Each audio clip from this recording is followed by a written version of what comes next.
I'm Alfred Quinsay, the strategic realist. We've mastered the numbers, the debt lie, the margin trap. But what if the chaos comes outside of your balance sheet? We're talking about the VUCA world. Volatile, uncertain, complex, and ambiguous. Before becoming a certified management consultant or CMC, I launched a food cart franchise. I had astute accounting expertise, cost control, mastered the economies of scale. Kakagraduate ko lang nung nung MBA sa isang in a prestigious school, and even an IPO registered tagline. Mura na, sosi pa. I did everything right, but I failed to account for the Machiavellian threat. Today, I'm giving you the four-step playbook to pivot when integrity is not an option for your competitor. This is the framework to master chaos. Our concept, selling fish and chicken fillets with unli sauce, kung may unli rice kami yung unli sauce, was selling like hotcakes sa business center, sa business district dito sa Metro Manila. 10,000 pesos in 1 hour during lunch at 80 pesos per order. So, mura. We opened a second store in a BPO prime center.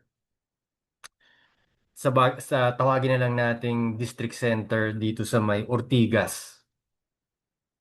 Success, right? Then, volatility hit. Our sublessor, our supposed partner, opened the exact same concept adjacent to our food cart, right next door under his relatives' names.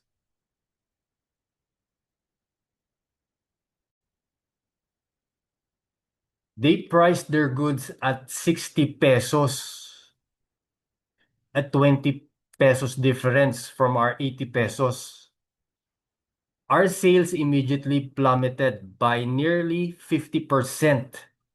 The market volatility wasn't natural.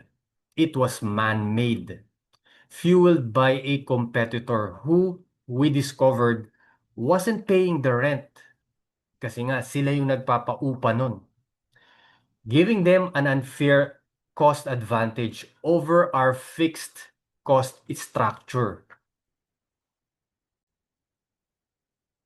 My initial CPA mindset screamed, how do I cut cost to match 60 pesos? Alam naman natin, napakataas nung cost of goods sold namin, no? So, very optimized na yung 80 pesos. So, this is the demand. Acknowledge reality. That's the first step. Hindi ito natututunan sa eskwela. If a competitor can legally or illegally operate at a cost structure you simply cannot match, you admit it today. You cannot win a price war against a cheater. So, sa kanila yun eh. So, they practically cannibalized yung stall namin. Pivot now. This protects you from the ego and denial that kill businesses trying to save a failing margin. My mistake was committing 100% to that single location concept. Uncertainty means you must build strategic optionality. As a CMC, I now understand this means always having a financial buffer. In other words, you have to diverse your investments for a multiple low-cost strategic experiment. So allocate 5 to 10% of your cash reserves into three distinct new menu items or a small delivery model test. Para bang yung sa mga Grab, no? Instead of doubling down on a failing battle. So if one concept collapses, you immediately pivot to the next experiment, preserving cash and survival. The chaos was not just pricing. It was a deeply complex personality. yung yung competitor namin who was supposed to be our partner. The sublessor violated our written agreement but shrewdly hid behind a network of relatives to evade direct legal breach. My astute accounting expertise and game plan for economies of scale were utterly useless against a Machiavellian maneuver. My simple, direct business approach was unprepared for this level of treachery. Complexity thrives on being hidden. You must enforce data integrity, not just your books, but in your agreements and intelligence. If your contracts are ambiguous, if you lack clear legal or financial mechanisms to expose the cheat, you are operating in an unclear data or malabo. The cleanest data you have is your fastest way out. You must know your daily cash burn, yung mga nakukonsume mo. And during that time, we were not just, spending so much cash on operating expenses, but also yung cost of goods sold, no? And even yung legal and compliance requirements. You must know your true daily cash burn and exact moment. Ambiguity. When you can't define the true problem or the opponent's move, this is the greatest source of strategic stress. I continued to pay almost 100,000 in monthly rent and utilities, hoping the sublessor would honor his promise. That hope was idealism. That emotional attachment paralyzed me. You have to master the inner game.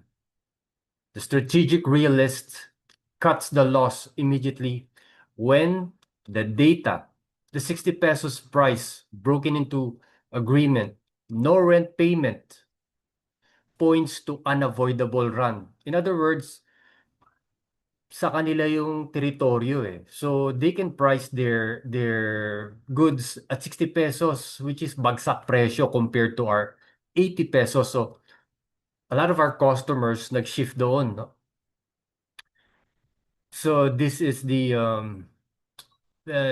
unavoidable ruin. You're fighting an uphill battle. So you cannot allow stress or personal feelings to prolong a strategic failure. So you have to be detached in a way. I know it's hard, but this is the most rational way despite yung chaotic around.